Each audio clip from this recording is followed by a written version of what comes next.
በጉጉት ሲጠበቅ የነበረው ሳይታችን ተለቀቀ።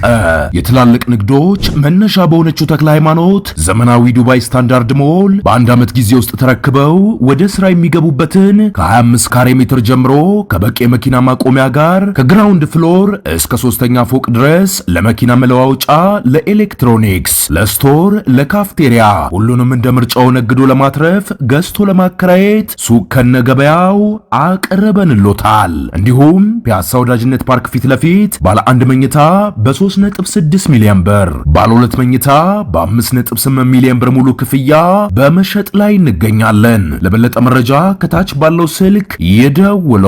ሜሪትስ ፕሮፐርቲ። ሰላም ጤና ይስጥልኝ። የተወደዳችሁ የሰለዳ ሚዲያ አድማጭ ተመልካቾቻችን እንዴት ቆያችሁ?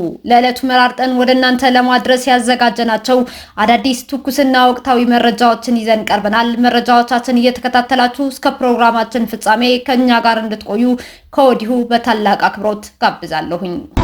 ከአልሸባብ ጋር ግንኙነት መፍጠር ለትግራይ ህዝብ ቦምብ እንደማሳቀፍ ነው ሲሉ ወይዘሮ ኬሪያ ኢብራሂም ገለጹ። የቀድሞዋ የፌዴሬሽን ምክር ቤት አፈ ጉባኤ ወይዘሮ ኬሪያ ኢብራሂም በትግራይ ክልል የሚንቀሳቀስ እውቅና የሌለው ራሱን ባይቶና ፓርቲ ብሎ የሚጠራው አንድ የፖለቲካ ድርጅት ከአሸባሪው አልሸባብ ጋር ግንኙነት መፍጠሩን በይፋ ማወጁ እጅግ አሳሳቢ መሆኑን ገልጸዋል።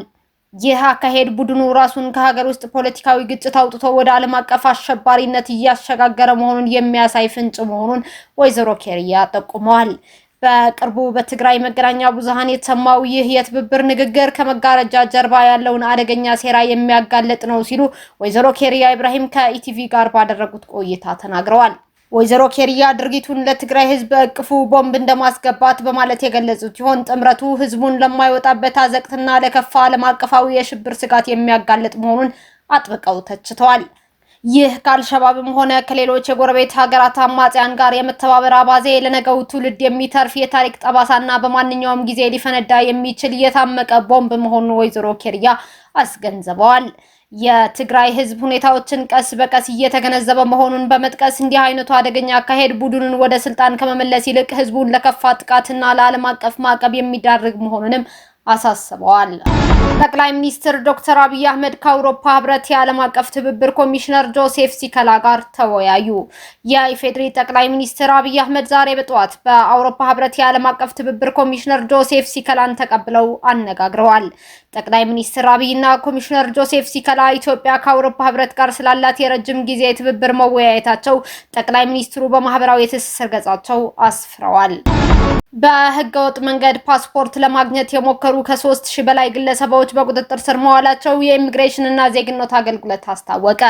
የኢሚግሬሽን እና ዜግነት አገልግሎት ባለፉት 9 ወራት ውስጥ በህገወጥ መንገድ ፓስፖርት ለማግኘት የሞከሩና የተጭበረበሩ ሰነዶችን የያዙ ከ3000 በላይ ግለሰቦች በቁጥጥር ስር መዋላቸው አስታውቋል። የተቋሙ ዋና ዳይሬክተር ሰላማዊት ዳዊት ከፓስፖርት አገልግሎት ጋር በተያያዘ በተቋሙ ባለፉት 9 ወራት የተከናወኑ የቁጥጥርና የአሰራር ማሻሻያ ተግባራትን በተመለከተ ዛሬ ለመገናኛ ብዙሃን መግለጫ ሰጥተዋል። በዚህም 300 የውጭ ዜጎችና 3338 ኢትዮጵያውያን በድምሩ 3638 ግለሰቦች የተጭበረበረ ሰነድና ትክክለኛ ያልሆነ የዜግነት ማስረጃ ይዘው ሲንቀሳቀሱ ተገኝተው በህግ አግባብ ተጠያቂ እንዲሆኑ ተደርገዋል ብለዋል። ከዚህ ጋር ተያይዞም የተቋሙን የአሰራር ስርዓት በአግባቡ ያልተከተሉ 17 ሰራተኞች ላይ አስተዳደራዊ እርምጃ መወሰዱንም ዋና ዳይሬክተሯ ገልጸዋል። ህገወጥ የድንበር መሻገር እንቅስቃሴን ለመግታት በተከናወነው የድንበር ቁጥጥር ስራ ደግሞ 4576 የውጭ ዜጎችና 5954 ኢትዮጵያውያን በድምሩ 10530 ግለሰቦች በህገወጥ መንገድ ሊወጡና ሊገቡ ሲሉ በቁጥጥር ስር ውለው ህጋዊ እርምጃም ተወስደባቸዋል ብለዋል ዋና ዳይሬክተሯ።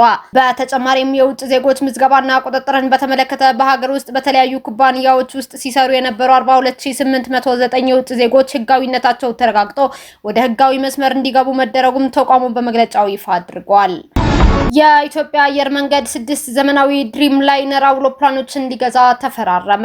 የአፍሪካ ኩራት የሆነው የኢትዮጵያ አየር መንገድ የአየር ላይ የበላይነቱን ይበልጥ የሚያጠናክር ግዙፍ ስምምነት በአሜሪካ ቨርጂኒያ ከቦይንግ ኩባንያ ጋር በይፋ ተፈራርመዋል። 6 ዘመናዊ ቦይንግ 787-9 ድሪም ላይነር አውሮፕላኖችን ለመግዛት ተስማምቷል። እነሱም ከአዲስ አበባ ወደ አውሮፓ፣ ኤሲያና ሰሜን አሜሪካ የሚደረጉ አህጉር አቋራጭ በረራዎችን ይበልጥ ምቹና ተደራሽ ለማድረግ ይጠቅማሉ። እንዲሁም አዳዲስ አዳዲሶቹ አውሮፕላኖች በነዳጅ ቆጣቢነታቸው በጭነት ማለትም ካርጎ አገልግሎት በውጤታማነታቸውም ተመራጭ ናቸው። ይህ ግዢ አየር መንገዱ በአሁኑ ወቅት በአፍሪካ ያለውን ግዙፍ የድሪም ላይነር ስብስብ ይበልጥ የሚያጠናክርለትም ይሆናል። አየር መንገዱ በቅርቡ የ4.4 ቢሊዮን ዶላር ግማሽ ዓመት ገቢ ማስመዝገቡን ተከትሎ እንዲህ ያሉ ግዙፍ ኢንቨስትመንቶች ውስጥ መግባቱ ለአውሮፓውያን አቆጣጠር በ2035 በዓለም ቀዳሚ ከሆኑ 20 አየር መንገዶች ተርታ ለመሰለፍ የያዘው ግብ ያፋጥነዋል ተብሏል። የኢትዮጵያ አየር መንገድ የአፍሪካ የሰማይ ላይ ንጉስ ጉዞውንም ቀጥሎበት ይገኛል። ትራምፕ ኢራን ያበለጸገችውን ዩራኒየም ማስወገድ ረጅምና አስቸጋሪ ሂደት ነው አሉ። የአሜሪካው ፕሬዝዳንት ዶናልድ ትራምፕ ከኢራን የበለጸገው ዩራኒየም ማውጣት ከባድ መሆኑን በማህበራዊ ሚዲያ ገጻቸው ላይ ተናግረዋል። ዘመቻ ሚድናይት ሀመር የተሟላና ሙሉ በሙሉ የኢራንን አቧራማ የኒውክሌር ተቋማት ያወደመ ነበር። ስለዚህ ቆፍሮ ማውጣት ረጅምና አስቸጋሪ ሂደት ነው ሲሉ ጽፈዋል። ዘመቻ ሚድናይት ሀመር አሜሪካ ባለፈው ዓመት ሰኔ ወር በኢራን ላይ የፈጸመችው ድብደባ መጠሪያ ሲሆን 125 የአሜሪካ ጦር አውሮፕላኖች ተሳትፈውበታል። የአሜሪካ ጦር አውሮፕላኖች የደበደቧቸው 3 የኢራን የኒውክሌር ተቋማት ፎርዶ፣ ናታንዝ እና ኢስፋሃን ናቸው። ትራምፕ በማህበራዊ ሚዲያ ልጥፋቸው ላይ ሐሰተኛው CNN እና ሌሎች ብልሹ የመገናኛ ብዙሃኖች የጦር አውሮፕላን አብራሪዎቻችን የሚገባቸውን ክብር ሳይሰጧቸው ቀርቷል፣ ሁልጊዜም ማንኳሰስና ማንቋሸሽ ተሸናፊዎች ናቸው ሲሉ ጽፈዋል። በሌላ በኩል የኢራን መገናኛ ብዙሃን በቴሌግራም ገጻቸው ላይ እስካሁን ድረስ ከአሜሪካ ጋር ለሚደረገው ድርድር ወደ ኢስላማባድ የሄደ ልዑክ አለመኖሩን አስታወቁ። መገናኛ ብዙሃኑ ዋነኞቹም ሆኑ ወይም በሁለተኛ ደረጃ ያሉት አሊያም የመጀመሪያውም ሆነ ተከታይ ቡድን እስካሁን ድረስ ወደ ኢስላማባድ ፓኪስታን የሄደ የልዑክ ቡድን የለም ብለዋል። ከዚህ በተጨማሪ በቴሌግራም ገጹ ልጥፍ ላይ የልዑካን ቡድን መነሳት ወይም መድረስን አስመልክቶ በዓለም አቀፍ መገናኛ ብዙሃንና የቀጠናው ምንጮች የተናፈሰው ወሬ ውድቅ ተደርጓል። የመገናኛ ብዙሃኑ ዘገባ በፓርላማ አፈ ጉባኤ መሐመድ ባጋር ጋሊባፍ እንዲሁም ሌሎች የኢራን ባለስልጣናት የተባለውን ዳግም በማስተጋባት ቴህራን በስጋት ጥላ ውስጥ ሆና ድርድር አትቀበልም ብለዋል። ይህ በእንዲህ እንዳለ በፓኪስታን የቻይና አምባሳደር ኢስላማባድ ፓኪስታን አሜሪካና ኢራን ወደ ውይይት ጠረጴዛ እንዲመጡ የምታደርገውን ጥረት ቻይና ሙሉ በሙሉ እንደምትደግፍ ገልጸዋል። የፓኪስታን ምክትል ጠቅላይ ሚኒስትር ኢስሐቅ ዳር ከጂያንግ ዚኦይዳን ጋር በአካባቢው ስላለው ሁኔታ መወያየታቸው ተገልጿል። በስብሰባው ወቅት ዛይዶንግ ፓኪስታን በዩናይትድ ስቴትስ እና በኢራን መካከል በቀጠናውና ከዚያም ባሻገር ዘላቂ ሰላምና መረጋጋት እንዲመጣ ፓኪስታን የምታደርገውን ቀጣይ ጥረት ማድነቃቸውን የፓኪስታን ውጭ ጉዳይ ሚኒስቴር ገልጸዋል። ዘገባው የቢቢሲ ነው። እስካሁን አብራችሁን ከኛ ጋር ስለነበራችሁ እያመሰገንኩኝ በሌሎች መረጃዎች እስክንመለስ እንደተለመደው የሶለዳ ሚዲያ ቤተሰብ በመሆን ላይክ፣ ሼር፣ ሰብስክራይብ ማድረጋችሁን አትርሱ። አዳዲስ ትኩስና ወቅታዊ መረጃዎቻችን በቶሎ እንዲደርሷችሁ የደወል ምልክቷን ይጫኑ። ስኬት፣ ድልና ሰላም ለኢትዮጵያውያን። ሶለዳ ሚዲያ